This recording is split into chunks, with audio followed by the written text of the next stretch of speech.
অনিন্দ সুন্দরের পসরা সাজিয়ে বসা পাহাড়ি অঞ্চলের পর্যটন সম্ভাবনাকে তুলে ধরার এই সুযোগটি যেন খুলে দিয়েছে নতুন সীমান্ত সড়ক। জনপদের শেষ সীমান্তে প্রকৃতির যে মোহনীয় রূপ এতদিন ছিল অনালোকিত লোকচক্ষুর আড়ালে, তাই এখন হাজির দুহাত মেলে। প্রকৃতি সুন্দর যে লীলাভূমি আপনারা দেখতেই পাচ্ছেন, চারদিকে উঁচু নিচু পাহাড়, ঝিরি, ঝর্ণা, অনেক কিছু আছে। তো আই বিলিভ যে এটা যেখানে আমরা এই ঝর্ণা বা প্রকৃতি দেখার জন্য বিদেশে যাই, আমরা যাব না ইনশাল্লাহ।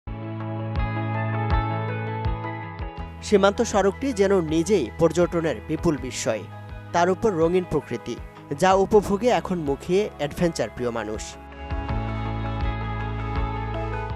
এখানে পর্যটকদের জন্য অনেক সুন্দর এরিয়া, দেখার মতো জায়গা। যে পৃথিবীর বিভিন্ন দেশে এই সবুজ অরণ্য, এইভাবে পাহাড় উঁচু নিচু খুব কমই আছে। দেখার মতো এই সীমান্ত সড়কটা অনেক সুন্দর, শুধু এখন একটু নিরাপত্তা আর যদি যোগাযোগ ব্যবস্থাটা সহজ করে অনেক সুন্দর হবে এটা।